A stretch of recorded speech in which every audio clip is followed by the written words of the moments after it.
So Reggie just came up to me and apologized for not introducing me. He doesn't need to introduce me. I'm Jeremy. Nick, I'm not Mr. Dehut. That's my dad. I'm just Jeremy. Been here several times and so grateful to be with you all again. Grateful for the work you're doing for the Lord on this side of town. Grateful for the elders and how they've been shepherding. Thank you all for being here this morning. And if there's anybody visiting, we're very, very grateful to have you with us. What I'd like to do this morning is I'd like us to go through a very familiar account in the book of Daniel. And when we get to the end of the chapter, I think there are 3 or 4 applications that I would like us to make. I think they're pertinent. I hope you find them helpful and encouraging. But we're going to be talking about the fiery furnace from Daniel chapter 3. So in your Old Testaments, turn over to the book of Daniel and go over to chapter 3. And what we'll do is read down through the text a paragraph at a time, make some points as we go. But then when we get to the conclusion of the chapter, I'd like us to make 3 or 4 applications. So that slide right there is going to be there for a little bit while we just spend some time in the text. All right, so we're familiar with the historical context, I'm assuming, that the Israelites have gone into Babylonian captivity for 70 years as the prophets prophesied as a form of discipline for God's people rejecting him and pursuing idolatry. And so many of the major prophets detail that. The people did not listen to the prophets, and so God used these foreign kingdoms to come in and to discipline them. And Daniel is living through that 70 years. So the book starts with Daniel being led as a young man, probably in his mid-teens, away from his home. Jerusalem has been destroyed. The temple worship has ceased. And Daniel is living through 70 years of captivity. Nebuchadnezzar has tried to give those young Jewish boys a new identity. He has given them Babylonian names that are associated with their gods. He's made them eunuchs, but God has blessed them with incredible wisdom and insight. And so those 3 young men are serving God in a hostile culture. And I think there might be some application there for us as well. There are times where we're going to be serving God and the world around us is going to be hostile. Some might say chaotic. How do you serve God as a disciple in a chaotic, hostile culture? Daniel and his friends show us that. And when you get to chapter 3, Nebuchadnezzar, it seems like he's trying to get the empire to consolidate around him and acknowledge him. And so he builds this incredible golden image. So let's start reading in verse 1 of Daniel 3. King Nebuchadnezzar made an image of gold whose height was 60 cubits. And if you look at what that would be, it's probably about 90 feet tall. And its breadth was 6 cubits. He set it up in the plain of Dura in the province of Babylon. Then King Nebuchadnezzar sent to gather the satraps, the prefects, the governors, the counselors, the treasurers, the justices, the magistrates, and all the officials of the provinces to come to the dedication of the image that King Nebuchadnezzar had set up. Then the satraps, the prefects, the governors, the counselors, the treasurers, the justices, the magistrates, and all the officials of the provinces, that's a list, they gathered for the dedication of the image that King Nebuchadnezzar had set up, and they stood before the image that King Nebuchadnezzar had set up. And the herald proclaimed aloud, "You are commanded, O peoples, nations, and languages, that when you hear the sound of the horn, the pipe, the lyre, the trigon, the harp, the bagpipe, and every kind of music, you are to fall down and worship the golden image that King Nebuchadnezzar has set up. And whoever does not fall down and worship shall immediately be cast into a burning fiery furnace. Therefore, as soon as all the peoples heard the sound of the horn, the pipe, the lyre, the trigon, the harp, the bagpipe, and every kind of music, all the peoples, nations, and languages fell down and worshiped the golden image that King Nebuchadnezzar had set up." Does any of that sound kind of redundant? Because there were parts of it that were kind of redundant to read. The lists, there are these multiple categories, 7 categories, and 7 in the Hebrew is a number that signifies completion. There were probably more officials there than just that, but all of the officials are present. And multiple times, this list of instruments is listed. You're never going to not hear the music. You're just never going to hear that. Traveling internationally, when my friends and I have gone to either Israel or Turkey or some of these other places where there's a larger Muslim population, and you have these minarets, these prayer towers all over the place. And when the call to prayer goes out, it doesn't matter where you're at in town, you hear it. You hear this call to prayer. And you think about what that must have been like, where you're in a plane, so you're at the lowest spot, and you have a 90-foot tall statue, and most people suspect at this point that it was like a really tall pedestal with an image of a man at the top, and it's covered in gold, that when the sun hits that thing, you're going to see it from anywhere in the valley. And so you see this thing, you hear the music carrying, no one has an excuse not to obey the king's command. And what we're told is that that's what everybody did up to verse 7. So no matter where you're at, no matter who you're around, you would have seen this thing gleaming in the sun, you would have heard this music carrying across the valley, everyone stops and bows down. Now there's something else that's been emphasized repeatedly in those 7 verses. Look at the middle of verse 1. Talking about Nebuchadnezzar, it says that he set it up. Look at the end of verse 2. The image that King Nebuchadnezzar had set up. Look at verse 3. That King Nebuchadnezzar had set up, and they stood before the image that King Nebuchadnezzar had set up. Look at the end of verse 5. The image that King Nebuchadnezzar had set up. The end of verse 7. The golden image that King Nebuchadnezzar had set up. Why? Why is Daniel trying to emphasize this is something that the king put up there? Because it's an idol. It's a man-made idol. This thing didn't spring out of the ground miraculously. It didn't come down from heaven. It's just a statue that a man fashioned and installed. And he's trying to emphasize that from the very beginning. What about this fiery furnace? Bow down and worship this thing under threat of death. Like, why on earth is there a fiery furnace? Because they've been smelting gold. So they're threatening to use something that was on hand for the construction of the thing. Let's get to verse 8. Therefore, at that time, certain Chaldeans came forward and maliciously accused the Jews. They declared to the king Nebuchadnezzar, "O king, live forever.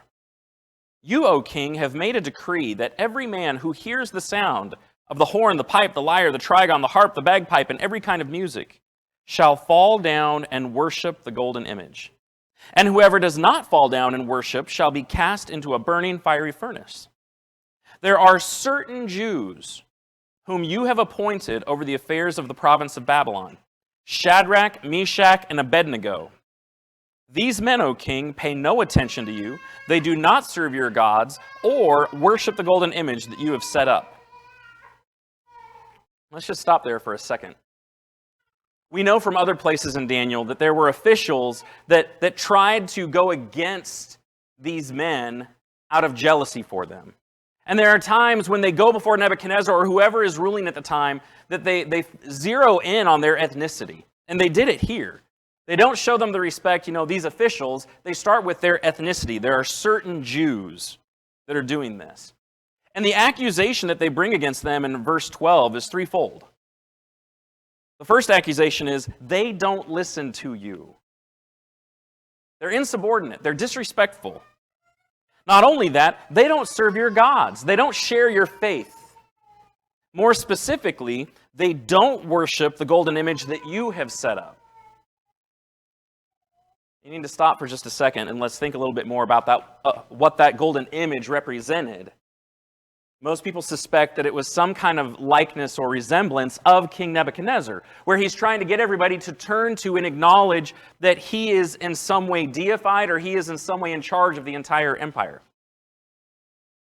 And so they're trying to hype up this. It's a personal attack against you, that they don't worship the golden image that you have set up. In verse 13, Nebuchadnezzar, in furious rage, commanded that Shadrach, Meshach, and Abednego be brought. So they brought these men before the king. Nebuchadnezzar answered and said to them, "Is it true?" And some Bible translations will render that word true purposeful. The idea is intentional. Did you mean to not bow down, or did you just have something in your ears? Is it true, O Shadrach, Meshach, and Abednego, that you do not serve my gods or worship the golden image that I have set up? Now, if you're ready, when you hear the sound of the horn, the pipe, the lyre, the trigon, the harp, and bagpipe, and every kind of music, to fall down and worship the image that I have made, well and good. But if you do not worship, you shall immediately be cast into a burning fiery furnace. And who is the God who will deliver you out of my hands? That's like the crux of the chapter right there. Like, Nebuchadnezzar is setting himself up in a position that no one or no thing, no deity is able to withstand his will. Who's going to stop? We need to get his attitude. Nebuchadnezzar does this quite a bit when you come back to verse 13. When Nebuchadnezzar first hears the accusation, it says he was in a furious rage. That's going to happen again in verse 19 after the three friends defend themselves. He's filled with fury. When we were teenagers, my brothers and I always made fun of that phrase. He's full of the furious wrath of fury, like we would try to heighten just how angry he was. But even in his anger, he shows them some mercy because he could have thrown them into the furnace the first time. But he's like, look, I'll play it again. I'll play the music again and give you a second opportunity to bow down. And then these three friends give an incredible answer in verses 16 through 18. Shadrach, Meshach, and Abednego answered and said to the king, "O Nebuchadnezzar, we have no need to answer you in this matter. If this be so," they're talking about if you're going to pitch us into the fire, "our God, whom we serve, is able to deliver us from the burning fiery furnace. And he will deliver us out of your hand, O king.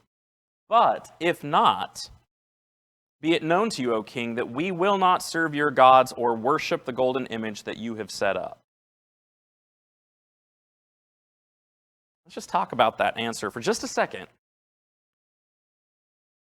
I love how respectful they are.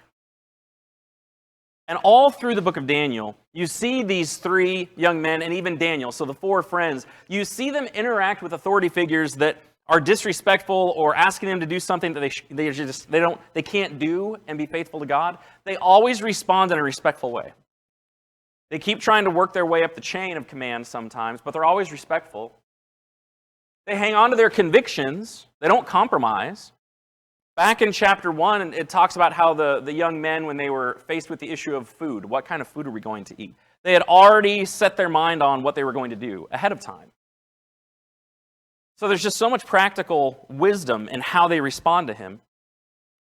And they're not disrespectful. I want to make sure we understand that. In verse 16, when they say, "We have no need to answer you in this matter," this was not an adolescent, "I don't answer to you." Like, that was not what they said. What they were trying to communicate was, our mind's already made up. We don't have to think about this.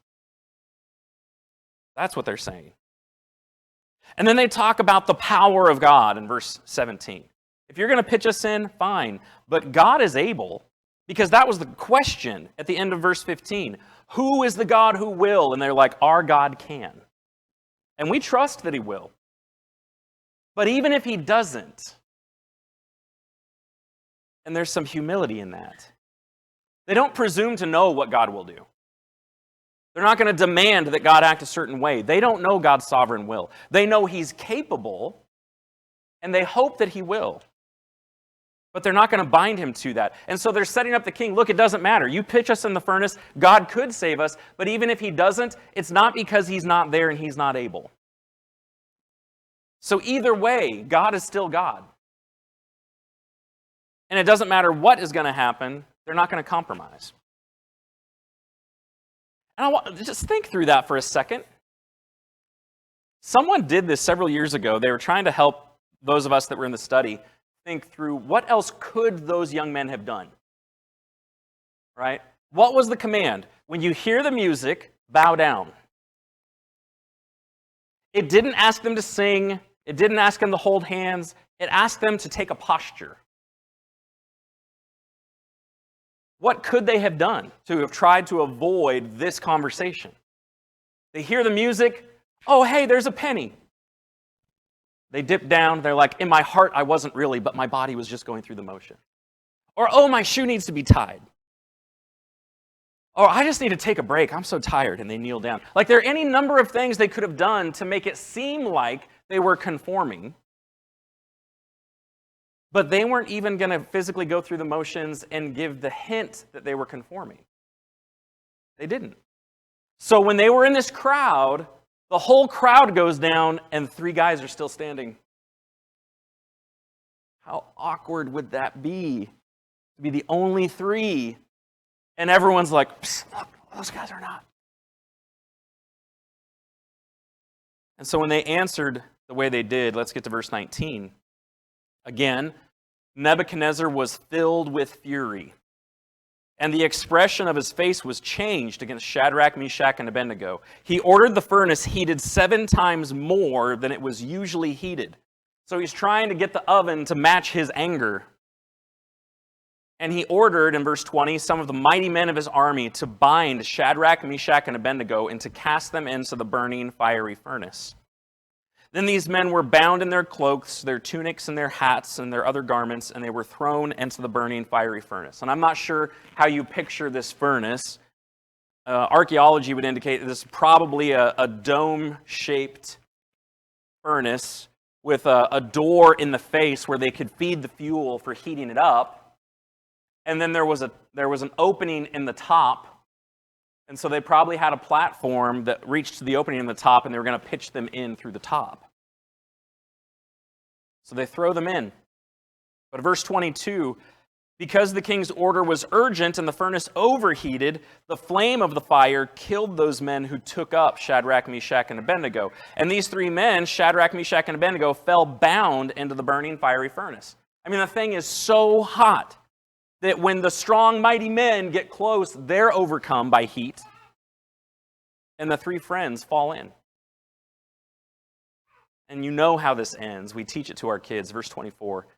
King Nebuchadnezzar was astonished. Like, what else did he expect to happen? He was astonished and rose up in haste, and he declared to his counselors, "Did we not cast 3 men bound into the fire?" And they answered and said to the king, "True, O king." Such a wise observation. And he answered and said, "But I see 4. I see 4 men unbound, walking in the midst of the fire, and they are not hurt.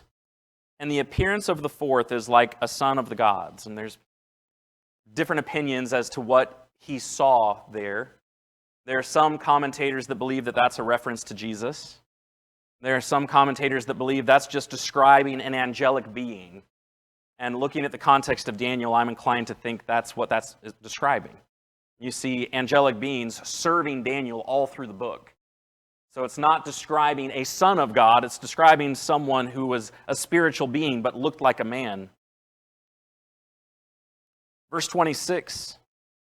Then Nebuchadnezzar came near to the door of the burning fiery furnace, and he declared, "Shadrach, Meshach, and Abednego, servants of the Most High God, come out and come here."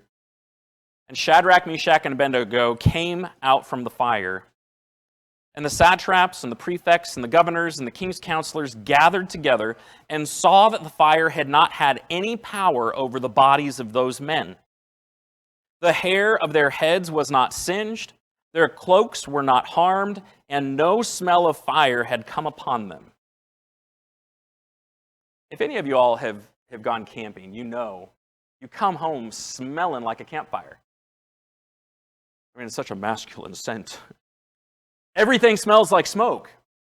And you've got to wash your clothes and maybe wash your sleeping bag, whatever. You smell like the campfire. And there was an incident in the Dehut family when I was a young child where my dad was trying to, in a burn barrel in the backyard, burn a bunch of brambles that they had been gathering and collecting and trying to whack back. And he wanted to make sure they would burn quickly. And after he had lit the thing, he threw an accelerant. He threw some gasoline on it just as the wind caught it. And what we saw from our perspective, what my mom saw from her perspective, she was sideways to the wind was that fire lit up and the wind carried it and a wall of flame went past my dad. And really what it did was on either side of my dad. And it was a really quick flashing down, and when it was over, Dad was hairless on his arms from the elbows down and singed his eyebrows from 5 seconds of a flame bursting up. And what all of these people are acknowledging was they're walking out, fire hasn't touched them, their clothes don't even smell like smoke. Look at verse 28. Nebuchadnezzar answered and said, "Blessed be the God of Shadrach, Meshach, and Abednego, who has sent his angel and delivered his servants who trusted in him, and set aside the king's command, and yielded up their bodies rather than serve and worship any god except their own God. Therefore I make a decree, any people, nation, or language that speaks anything against the God of Shadrach, Meshach, and Abednego shall be torn limb from limb, their house is laid in ruins, for there is no other God who is able to rescue in this way." Then the king promoted Shadrach, Meshach, and Abednego in the province of Babylon. And just to make a couple of textual observations, this chapter starts with a decree and ends with a decree. It starts with this 7-verse decree where Nebuchadnezzar exalts himself and says, everyone is going to acknowledge me, and if they don't, they get burned. And it ends with Nebuchadnezzar saying, nobody better say anything against Jehovah. So there's this reversal in the chapter, right? Something else significant in the text is there's a title used for God for the first time in the book of Daniel. And it's in verse 26. Nebuchadnezzar came near to the door of the burning fiery furnace. He declared, Shadrach, Meshach, and Abednego, servants of the Most High God. That is a title that's used 13 times in the book of Daniel. God Most High, He is above everyone and everything.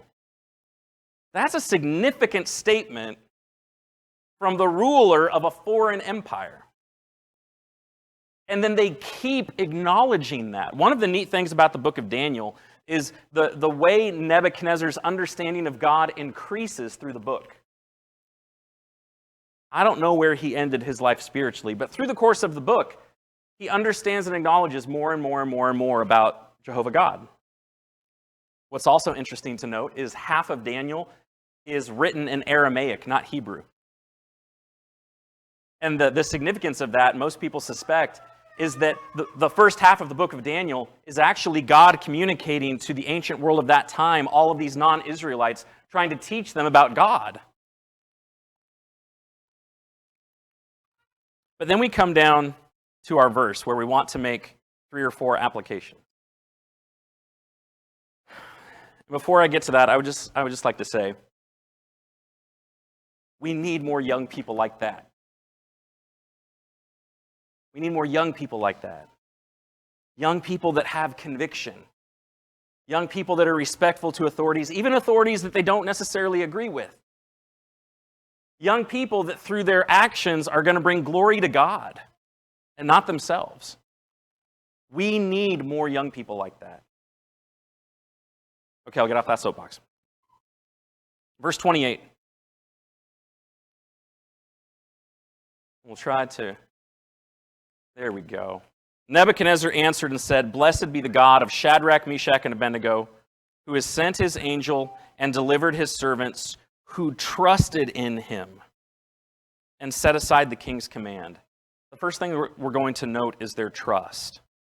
If we're going to trust God through the fire, the first thing that we're going to do is we're going to trust in God. It says they trusted in him. As they're wrestling with, do we compromise, do we not? Do we bow down, do we not? Do we make it look like we're bowing down? They're like, no, we're not going to. Instead, I'm going to trust in God. And what are they going to trust God about? What do they know about God? And all you have to do is go through the history of Israel. They know several things about God. That he is God and there is no other besides him. Right? They know that God is good. He's been good to Israel. He's been gracious to Israel. They know that God is in control, that despite what they have tried to do, what they've tried to do to crowbar life into shape, God is the one who's still sovereign. So they trusted, despite what Nebuchadnezzar is threatening them with, that God is the one who is ultimately good, and he's the one who's in control. And you think about their statement. Isn't that what they're saying? There is a God. And he's powerful, and he's able to do something. And he's sovereign. He may do this or he may not. But he's good, he's there, and he's in control. Someone said this. I love this quote. This is what they trust about God. That God entered into the historical situation of his people and delivered them from bondage. You think about all through Israel's history. And he delivers people. Isn't that what he does with Moses? He delivers Moses. Isn't that what he does with the nation from Egypt? He delivers the Israelites. Isn't that what he does all through the cycle of the judges? He delivers and he delivers and he delivers and he delivers. What do they know about God? That God acts, that he steps in. God's worth trusting. Go back to verse 28. Nebuchadnezzar answered and said, "Blessed be the God of Shadrach, Meshach, and Abednego, who has sent his angel and delivered his servants, who trusted in him, and who set aside the king's command." They set aside the king's command. When you go back to verse 14, and Nebuchadnezzar said, "Is it true? Is it purposeful? Did you really mean to not obey me?" And what's the answer to that? Yeah, like they had heard the command. They comprehended the implications. They understood the threat. And they took that information in, and they compared it to something. They trusted what God said over what Nebuchadnezzar said. What had God said? You've got the king's command, where he emphasizes, when you hear the music, you fall down, you worship the image. You fall down, you worship the image. But when you go over to another text, when you go over to Exodus chapter 20, verses 4 through 6, and God said, "You shall not make for yourself a carved image. You shall not bow down and worship and serve them." So they have two conflicting instructions. This is what the king says, this is what God says. What do you do with that? Well, if you're going to trust God, then you're going to set aside the thing that conflicts with what God says. And by faith and respectfully, you're going to do what God says. That's what they did. Was it intentional? Yes. They set it aside. And when all of that got sorted out, Nebuchadnezzar was impressed with that. They did set it aside. But they set it aside because what I said conflicted with what their God said. They trusted in God instead of trusting in me.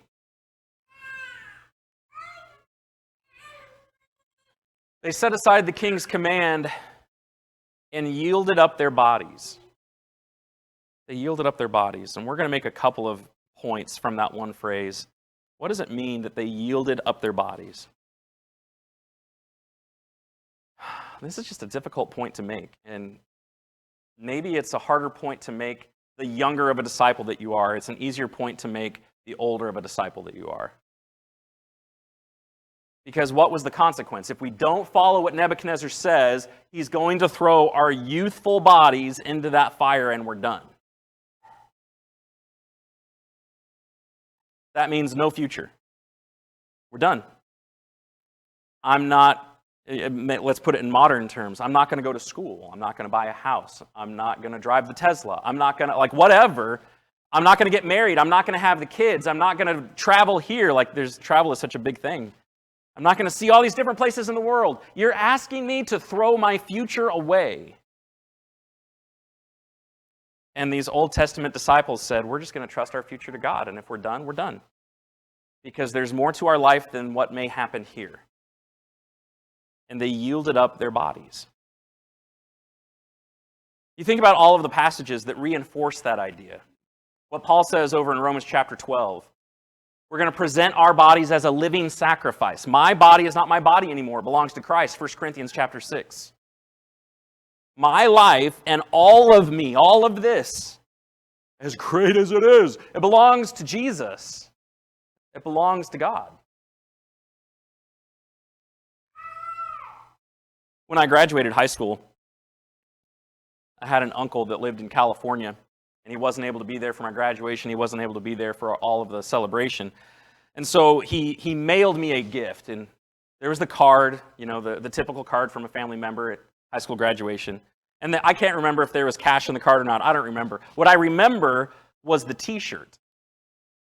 He gave me this cheesy, super loud, brightly colored T-shirt I graduated in 96. So, there was the mid-90s fonts that were going around, really loud, crazy.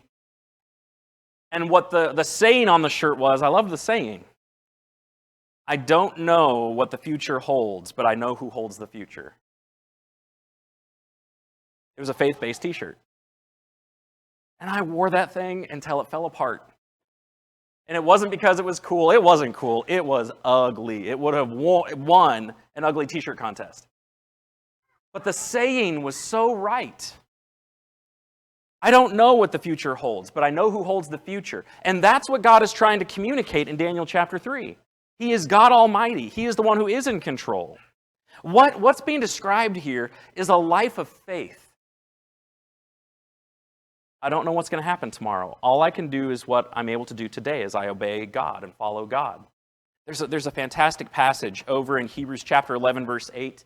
When in that chapter of faith, it describes Abraham, and Abraham set out from Ur not knowing where he was going. He didn't know.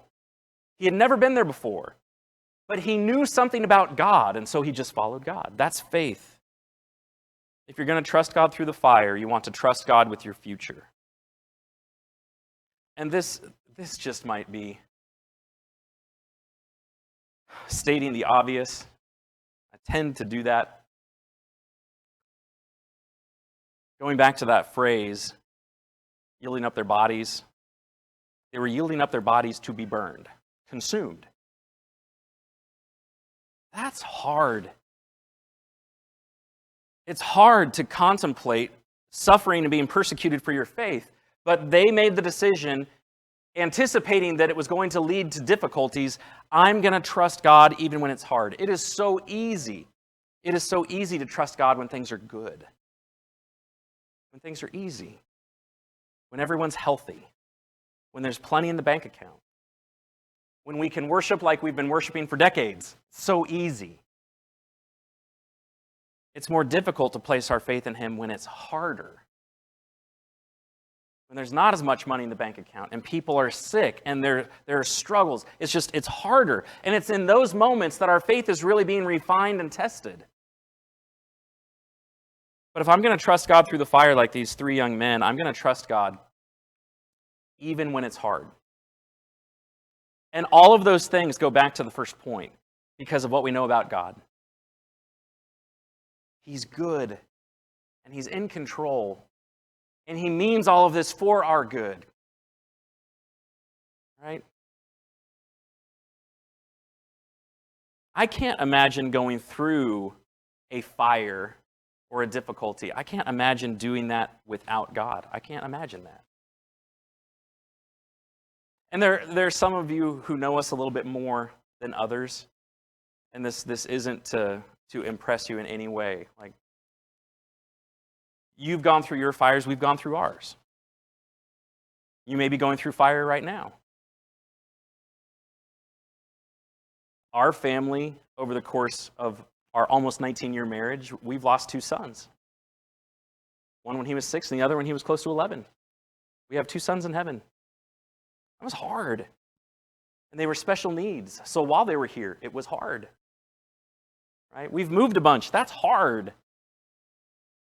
And you guys have gone through your own hard things. But it's as you trust God through the hard things that your faith deepens. It deepens and you can grow closer. Right? And it's in those moments that people like Nebuchadnezzar will look at that and go, what just happened there? God. Glorify God. The God that you worship is able. He is powerful. He is mighty. God gets glorified through that. So I don't know what you're going through right now. But let's glorify God through it. As we trust Him and we trust what He has said and we trust Him with our future and trust Him even when it's hard. If you're a Christian and you've not been doing those 4 things, I hope that this morning was convicting and encouraging. And if you'd like for prayers, we'd love to pray with you. And I know the elders here, I'm sure they'd love to encourage you to do that even better.